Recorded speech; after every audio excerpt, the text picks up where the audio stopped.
What is up, sexy people? It is Dave. It is Duncan It's back me. from Metal Epidemic for another album review. And for this review, Duncan and I have been checking out the new album from UK heavy metal trailblazers, Orange Goblin. The band's new album, Science, Not Fiction, will be released on July 19th via Peaceville Records. Originally formed in London under the name Our Haunted Kingdom back in 1995, Holy shit. celebrated UK metal greats Orange Goblin entered the world of heavy music as wide-eyed enthusiasts eager to channel the fire and fury of their favourite bands.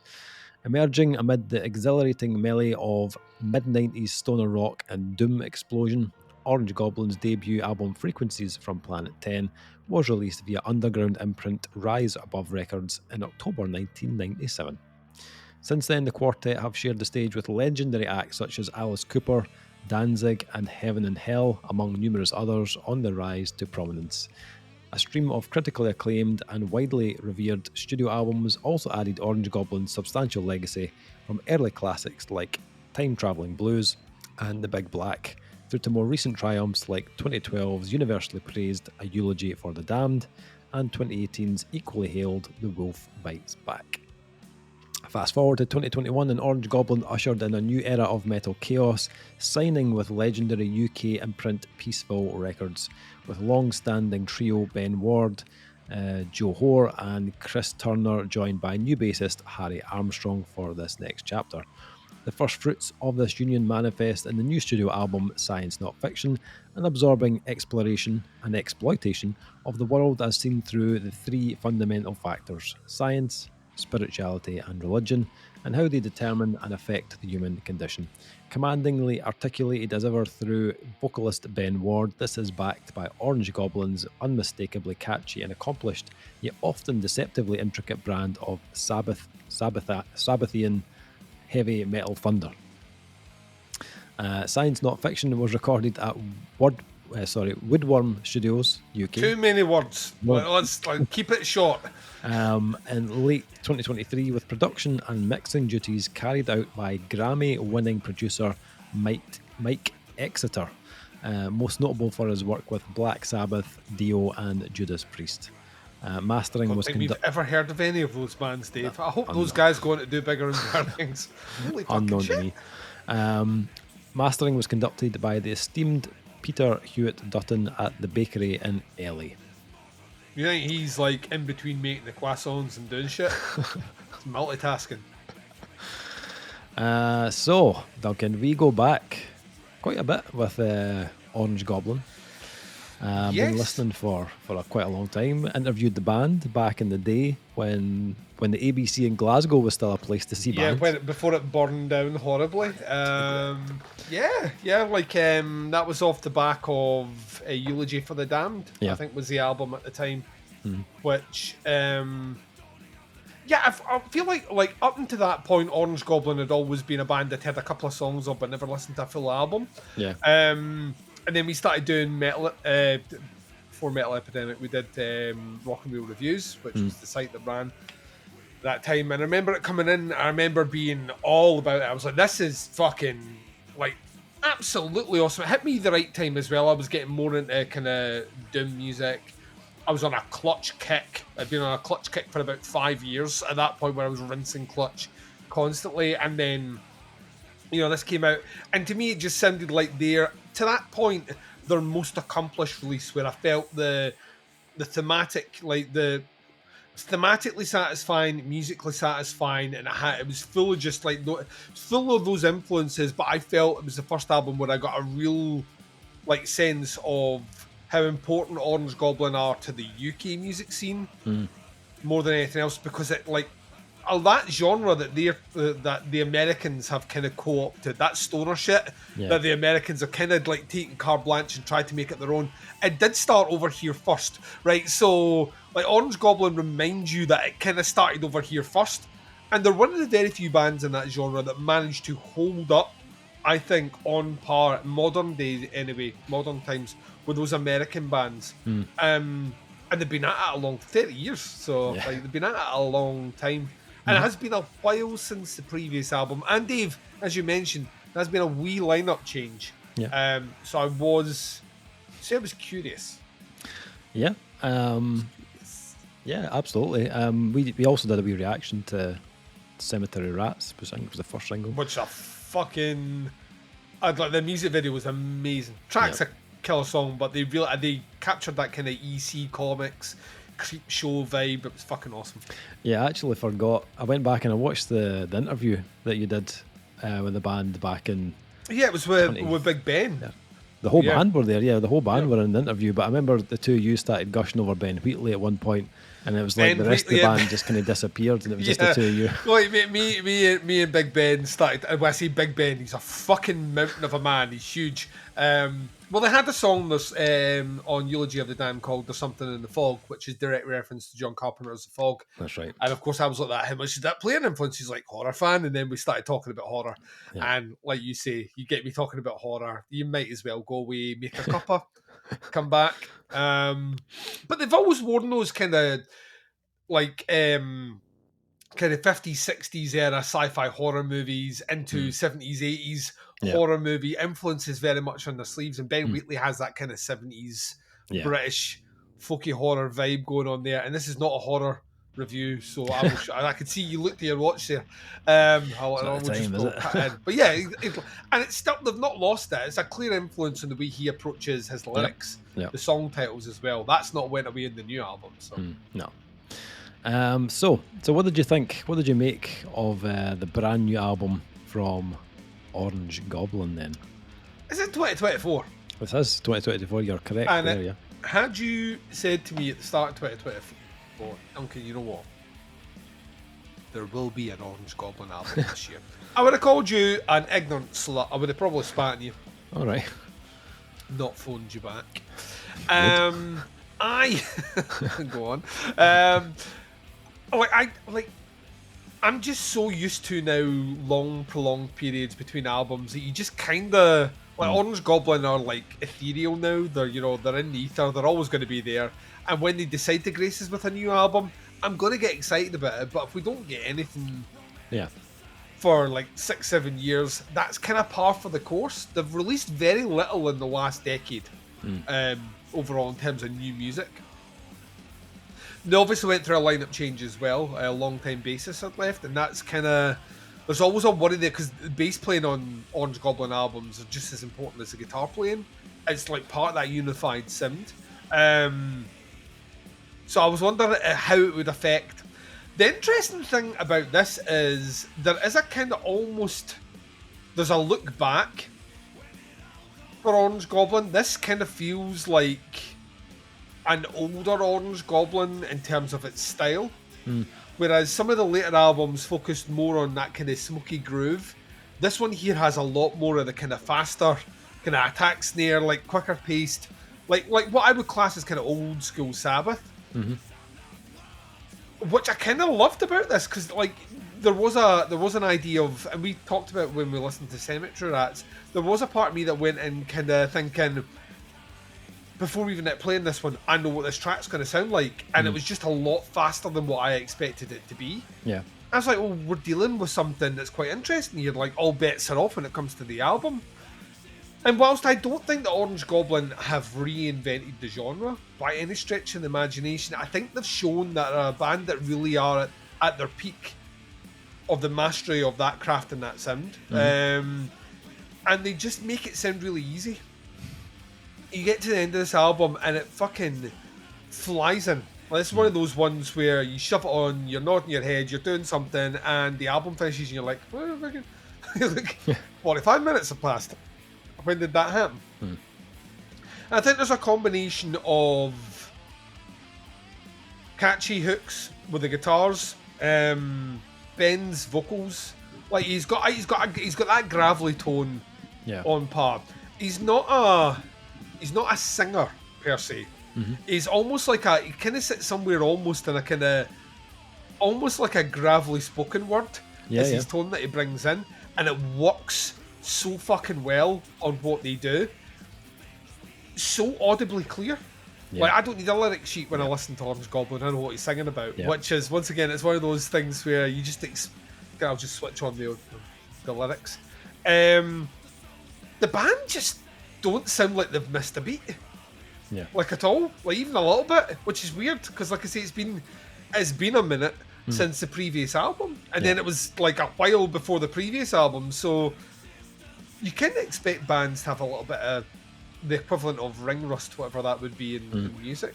And it's not here at all. No. So they capture a kind of almost...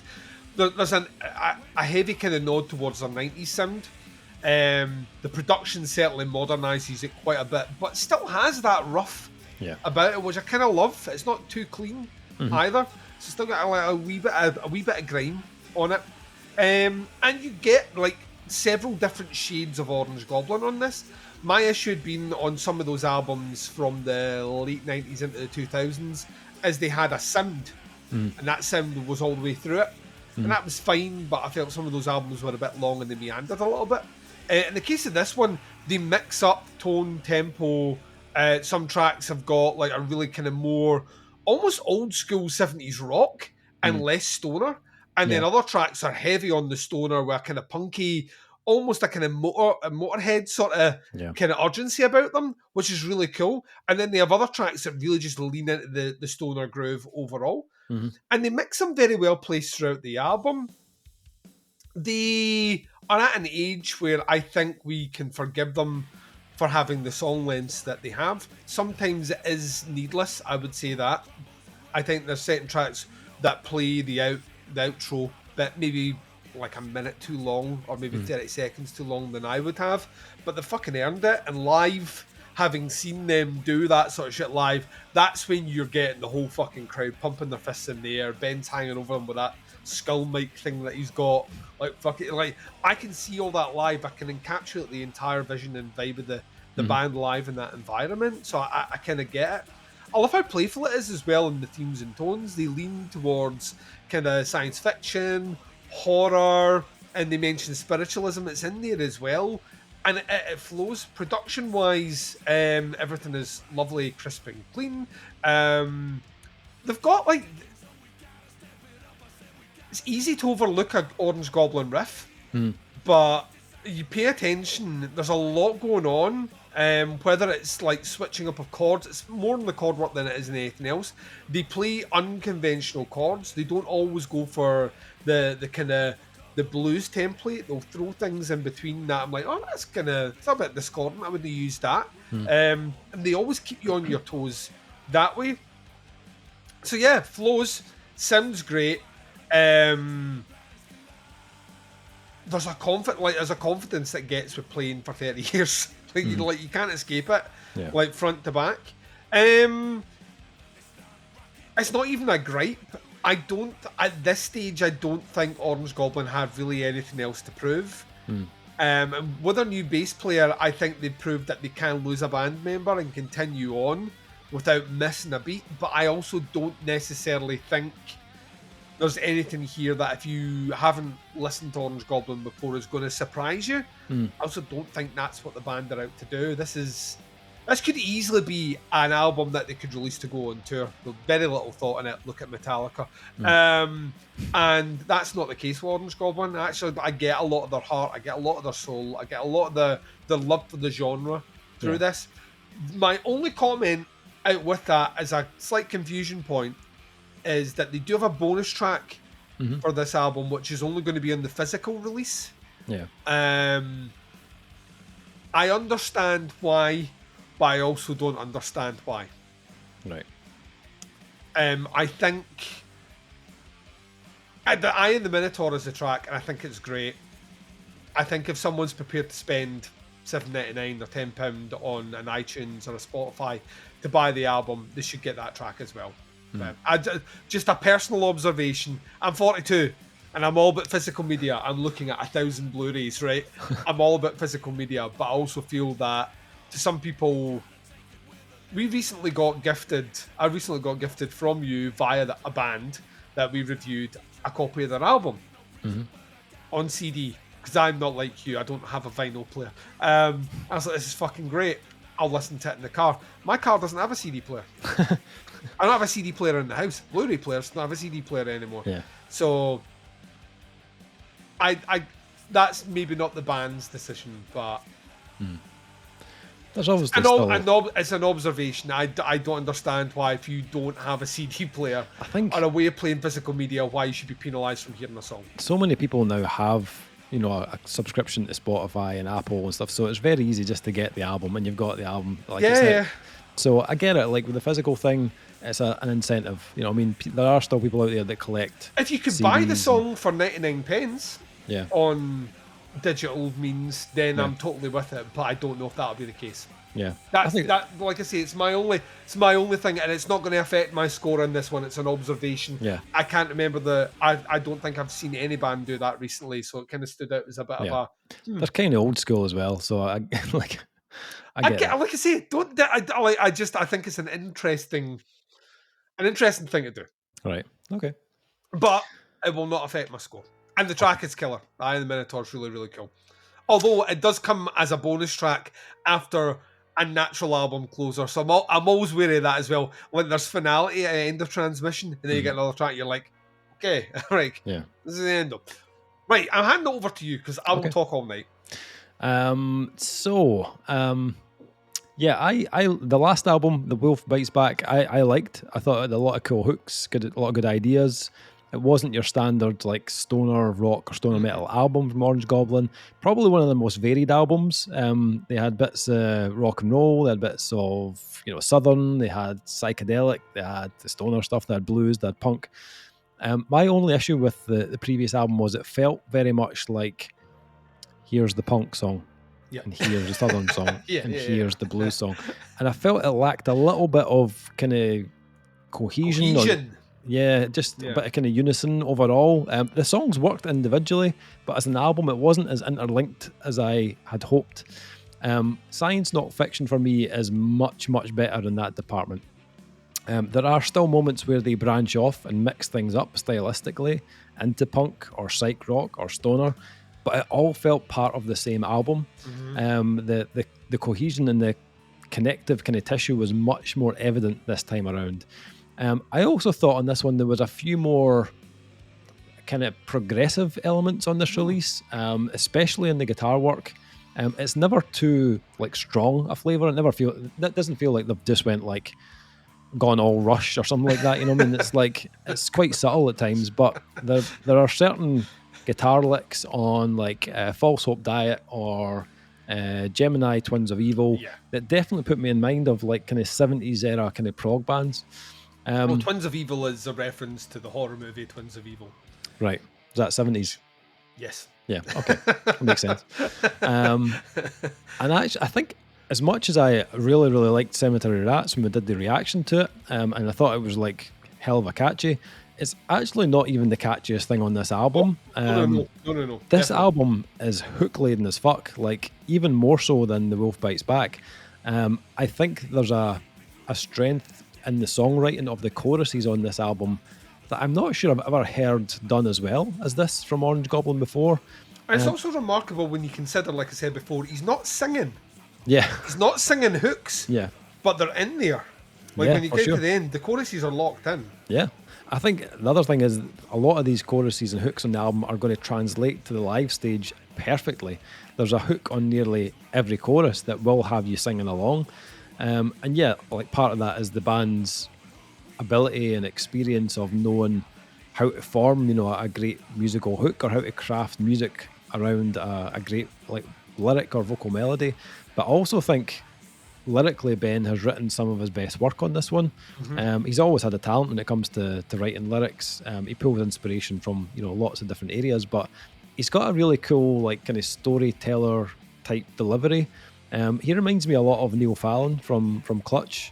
100%. Not like necessarily sounding the same, but in a similar vein that they kind of write in a kind of similar way lyrically. His vocal tone on this is also spot on. I love the kind of balance of the kind of gruff and smooth that he has on this one. And I agree with you. I think his like enunciation on this is like perfect. You can hear every single word that he sings. Yeah, Neil Fallon is the preacher at the pulpit waving his finger and, you know, telling you the story from the Bible. Ben Ward is the guy that has you around the campfire and is telling you the story. They have a way of like they draw you into what they're telling you, like organically. You don't have to. You're just there. You get the message. I think it's his delivery on each song kind of changes as well. You know, there is a bit of variety there. Sometimes he'll push the kind of gravel in his voice a little bit more on the heavier tracks, but then he'll pull back on certain tracks. So like False Hope Diet, I think it's got a bit more of a kind of bluesy kind of swing to it, and he lets that smoother side kind of shine a bit more on that track. It's also worth mentioning the album does have a bit of a kind of dystopian kind of vibe running through it. I don't know what you mean, Dave. on first listen, I was kind of like, so I was like, maybe have they used this enough? Because like the opening and closing tracks both have like the spacey, cosmic kind of synths opening and closing the album. But actually, the more I listened to this release, there are actually more references to it than I picked up on the first time through. Sometimes it's lyrically, like on Not Rocket Science, but occasionally they also dip into something musically a little bit more kind of spacey as well. False Hope Diet actually has some kind of spaced out, a bit more kind of trippy guitar work. And Cemetery Rats also like has like kind of slow building, kind of cosmic, kind of sludge kind of vibe that does kind of eventually erupt into something a bit punkier and goes, you know, as it goes on. But the Justice Knife as well has got a bit more reverb in the lead work. It gives it a bit more a kind of spacious kind of feel. Justice Knife is it's a second to last closing song, is an absolute fucking banger. Yeah. Like, I thought the little kind of vocal effects as well that also kind of played into the theme, and then you've got End of Transmission obviously as well, which is the closing track, which has got the kind of outro synths, but you've also got some cleaner kind of cosmic guitars and spoken word as well from Ben. I thought that End of Transmission was okay. It wasn't my favorite track on the album. It closed the album well, but it wasn't a strong close for me, if I'm honest. Right. I felt like it was the one track where there wasn't a huge kind of hook at all on it, although it kind of did its job in kind of closing out the album. Out with that, I did like the use of the bits of piano they added as well. It kind of ups the like kind of rock and roll vibes on Not Rocket Science, and it did add some kind of more haunting kind of feelings to Cemetery Rats in that kind of intro. I think they maybe could have used that maybe a touch more actually. Like I was listening to The Fury of a Patient Man, I was like, that might have worked in there as well, a little bit of piano, but I understand they maybe didn't want to overdo it. Especially Cemetery Rats does have quite a big kind of longish kind of intro to it as well. As far as Orange Goblin albums go, I think for me it could be one of their most complete sounding releases. That goes for production as well. I think it's very well balanced. They've incorporated the styles in a way that feels much more blended to me. There weren't tracks here that kind of stuck out for the wrong reasons. And as a band, they sound like at the top of their game. They've obviously been at it for a while, but even with the new inclusion of the new member, sounded incredibly tight. And I love the fact that these guys never really phone it in. You know, even at this stage of their career, they're still like improving aspects of their performance to put out the best possible record they can. On top of an awesome album, they've also gone and teamed up with Conan to do a UK tour later this year. Like no one, and it's in Tuts, right? So like people don't. If you're not in Scotland, you don't know. Like Tuts is like easily my favourite venue in Glasgow. Like all my favourite bands I've ever seen have played Tuts. I've made a few favourite bands from seeing them at Tuts.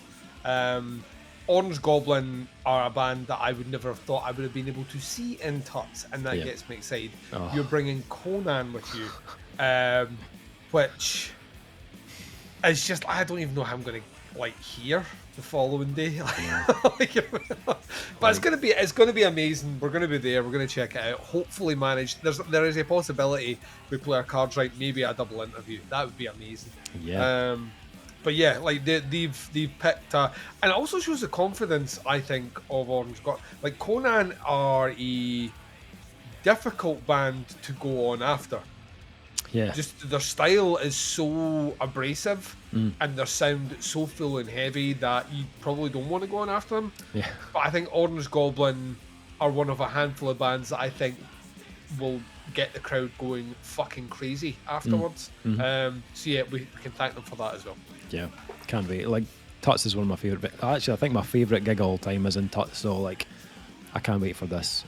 Having seen both bands before, I think this venue is going to be perfect for them. So, final thing, scores for the new album from Orange Goblin. What do you think? Science, not fiction. What are you scoring this one? It's a big old fat 4. I love this. I think it's really, really good. I think the band are back. Maybe not my favourite Orange Goblin album. Eulogy for the Damned is always going to be the album where just everything clicked for me, and I was like, yes, this is my fucking shit. A band this far into their career has no need to sound as good as Orange Goblin sound in 2024. And I get the feeling, what you mentioned about them not phoning it in. There's life still in this band. They could have not easily another couple of fucking Stone Cold Killer albums in the tank. And they're a band that like thrive live. Yeah. And we're going to get a chance to see them. So I'm giving it a 4. Check it out. It's great to have them back. It wouldn't feel like the music scene in the UK doesn't feel right if Orange Goblin aren't out doing their thing. So I'm going to go 4.5 on this one. I really enjoyed this. I think it's probably one of the kind of standout albums from Orange Goblin for me. Yeah, Eulogy for the Damned is a crazy good album, but this is exceptionally good and very, very accomplished. They just, every track just had something about that I really enjoyed. Production's great as well. Like Mike Exeter's done a fantastic job on that front. I'd urge you to check it out. If you like Stoner, if you like Orange Goblin, then definitely give this a listen. It's very, very good. So that is our review of the new Orange Goblin album, Science Not Fiction, out on July 19th on Peaceville Records. Links below to the band, to the pre-order. Check it out, have a listen, pre-order it, and check them out. In the UK, October. Links to pre-order the album, so do that. And then check them out on tour with Conan this October. That's going to be killer. Fucking, we're all gonna have Bell's palsy at the end of it. Fucking crazy. It's gonna be dripping to the side. Jesus Christ. That is the review. Thank you for checking out. Much appreciated. We'll be back with another review very soon. But until then, take care. Speak to you soon. Bye, everyone. We feed the horrors that you dread. We breed the monsters in your head. Bloodlust of vampire bats. We are the cemetery rats.